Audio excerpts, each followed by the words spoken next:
तो अब हम हैं डीग महल में, जिनको जल महल भी कहते हैं। यहाँ पर 2200 फव्वारे हैं जो साल में केवल 2 दिन चलते हैं और जिसका बड़ा ही उत्सव यहाँ मनाया जाता है। रंग बिरंगे फव्वारे, बहुत ही तरीके के फव्वारे चारों तरफ आप देख ही रहे हैं। लेकिन मैं आपको जो दिखाना चाह रहा हूँ वो दूसरी चीज है, वो सामने ये बिल्डिंग, ये जो आप बिल्डिंग देख रहे हैं ये है मदरसा हुआ करता था लाल किले में। आगरा के लाल किले में ये मदरसा था जिसमें शाहजहां, औरंगजेब ये सभी पड़े हुए थे। इस मदरसे को पूरा का पूरा उखाड़ लाए थे भरतपुर के राजा, और इसको उखाड़ कर ऐसे लाए कि इस पर नंबरिंग की गई थी ताकि इसको यहाँ पर लाकर सीधे सीधे नंबरिंग से इसको सेटल डाउन करके और इसको जैसा ये था वैसा यहाँ पर रख दिया जाए। हालांकि इतिहासकार उपेंद्र नाथ शर्मा दूसरा विचार रखते हैं, वो कहते हैं कि इसको भरतपुर के राजाओं ने ही बनवाया। लेकिन दो बातें मिलती है कि इसको आगरा से लाया गया था और ये नूरजहां का मदरसा था जिसमें शाहजहां, बाद में फिर औरंगजेब वगैरह ये सभी पढ़े थे। और पूरा ये संगमरमर का बना हुआ है। इसकी मुगल कलाकृति एक बेजोड़ नमूना है। आप देखेंगे इसको पूरा एक महल जैसा है, और इसको लाना और यहाँ पर इसको पूरा असेंबल करना ये अपने आप में कारीगरी है। बनाना तो कारीगरी है ही, लेकिन इसको लाकर यहाँ पर असेंबल करना ये अपने आप में एक कारीगरी है। तो इसमें कीलें ठोक ठोक कर इसको आपस में इंटरलॉक किया गया है। पूरी मुगलिया शैली में है। आप देखेंगे उसको पूरा मुगलिया शैली में दिखेगा। ये अभी आप मेरे पीछे जो संगमरमर का एक स्ट्रक्चर देख रहे हैं, ये आम स्ट्रक्चर नहीं है, ये है नूरजहां का झूला जो कि लगा हुआ था दिल्ली के लाल किले में। फिर वहां से आगरा के लाल किले में पहुंचा और आगरा के लाल किले से इसको हमारे यहाँ के राजा सूरजमल के पुत्र जवाहर सिंह लेकर आए थे। इस झूले को लेकर आए। पहले ये वैर किले में लगा हुआ था, बाद में फिर 1861 में इसको लाकर यहाँ लगाया गया।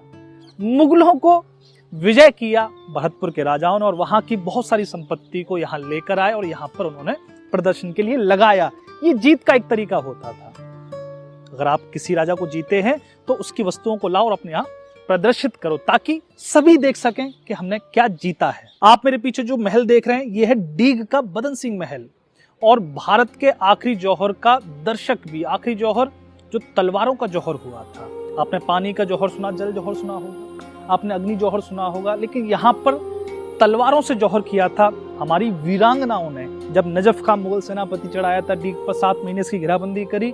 7 महीने बाद यहाँ के शूरवीरों ने फाटक खोलकर खुले मैदान में जाकर युद्ध किया और यहाँ की वीरांगनाओं ने इसी महल में अपने तलवारों से अपनी गर्दन काट ली और अपने खंजर लेकर अपने बच्चों के सीने में भोंक दिए, अपना जीवन समाप्त कर दिया। लेकिन विधर्मियों के सामने समर्पण नहीं किया।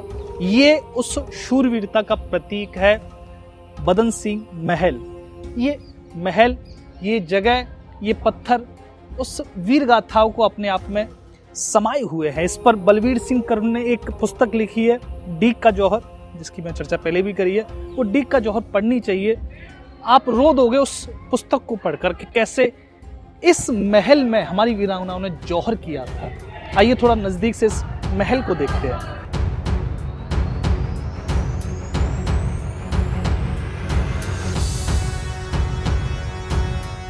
यहाँ पर 1776 में जौहर हुआ था, तलवारों का जौहर। उसके बाद फिर इसको बाद के राजाओं ने दासियों को दे दिया था। तो ये दासी महल भी कहलाता था। यहाँ पर ज्यादातर राजाओं की दासियां रहती थी और ये पूरा ही महल का जो प्रांगण है वो एक तरीके से ऐशो आराम के लिए बनाया था। राजाओं की असली राजधानी भरतपुर थी। लोहागढ़, उसका ब्लॉग आपने देखा होगा। उसकी लोहागढ़ वास्तव में लोहे जैसा था जिसको कोई नहीं जीत पाया। लेकिन ये जो डीग के महल थे ये राजाओं के लिए एक तरीके से ऐशो आराम की गाह होती थी। यहाँ पर वे अपना आनंद लेते थे। अपने जीवन का जो राजा होने का सुख है वो यहाँ भोगते थे। राजा होने के दुख भी बहुत हैं। अगर आप राजा हो तो कोई भी पड़ोसी राजा कब आक्रमण कर दे पता नहीं चलता। राजा होने के अपार दुख हैं। कब आपका राज्य लुट जाए, कब आपका खजाना लुट जाए, कब आप किसी की तलवार की नोक पर आ जाओ। लेकिन राजा होने का जो सुख है वो राजाओं ने यहाँ पर बनाया, यहाँ पर रहे, यहाँ का आनंद लिया। यहाँ पर सावन भादो महल भी है। सावन भादो जहाँ पर 4 महीने के लिए यहाँ राजा ज़्यादातर आते थे। गर्मियों में 2 महीने बरसात के। तो ये बड़ा ही सुंदर सुंदर महल हैं डीग के। कभी आप आइए देखने के लिए। तो ये बड़ा सुंदर महल है। ये पीछे हमारे वही मकबरा जो मैंने आपको दिखाया, इसको मदरसा, जिसको आगरा के लाल किले से महाराजा जवाहर सिंह उखाड़ कर ले आए थे। मैंने आपको बताया था महाराजा जवाहर सिंह ने आगरा पर राज्य किया था। आगरा के लाल किले में ही उनकी हत्या हुई थी। क्योंकि आगरा के लाल किले पर उनका राज्य था, हाथियों की वहां पर लड़ाई देख रहे थे और वहां पर धोखे से मदारी खान ने उनकी हत्या कर दी। तो बड़ा सुंदर ये महल है।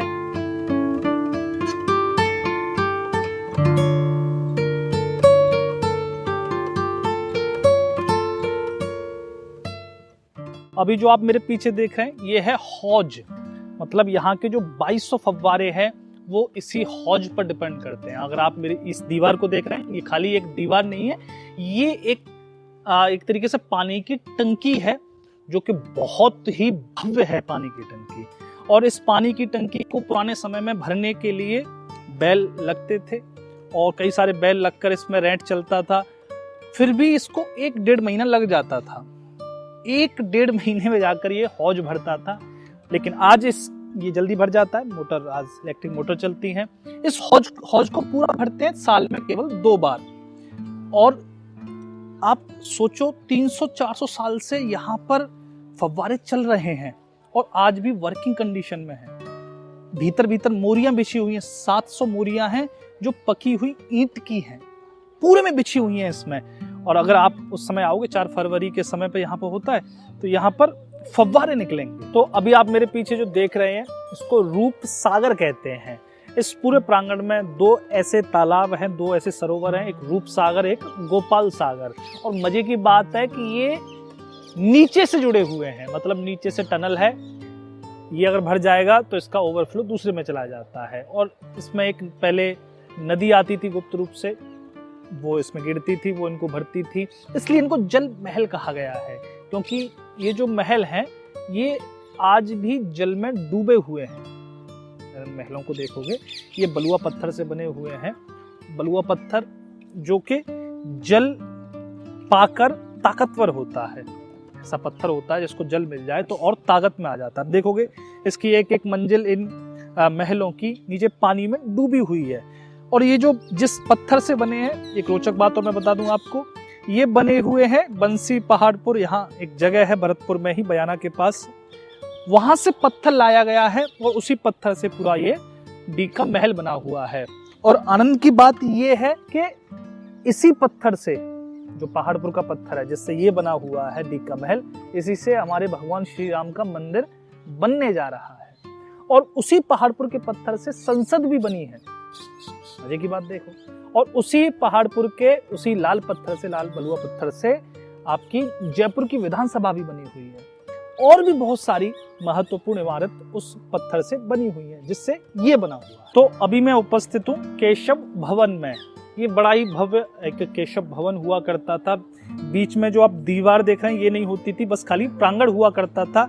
ये फव्वारे 350 फव्वारे चलते थे एक साथ रंग बिरंगे होकर, और बीच में राजा महाराजा अपने रानी महारानियों के साथ बैठते थे। केशव भवन था, इसकी जो छत थी वो पोली थी, मतलब बीच में कुछ नहीं, तो उसमें लोहे की गोल गोल बैरिंग्स डाली हुई थी। और जब पानी चढ़ता था उसमें तो वो आपस में टकराती थी, तो ऐसी आवाज होती थी जैसे मेघ गरज रहे हों। तो यहाँ पर बारिश न भी हो तब भी ऐसी फीलिंग आती थी फव्वारों से और उस गर्जना से जैसे बारिश हो रही हो। तो यहाँ के राजा वो आनंद लेते थे। लेकिन मुझे जो दुर्भाग्य की चीज इसमें लगी वो मैं आपको दिखाना चाहूंगा। दुर्भाग्य की चीज क्या है इसमें? दुर्भाग्य ये है कि ये छत गिरने वाली थी और इसको सपोर्ट देने के लिए इन्होंने ईंटों का एक स्ट्रक्चर खड़ा कर दिया, एक दीवार खड़ी कर दी। ये ईंटों की दीवार दुर्भाग्यपूर्ण इसलिए है क्योंकि इसको कुछ और तरीके से भी एक तरीके से संरक्षण किया जा सकता था। ये ईंटों की दीवार बहुत ही भद्दी लग रही है, इस पर पूरी इमारत की कहते हैं कि ये नजर लगा रही है।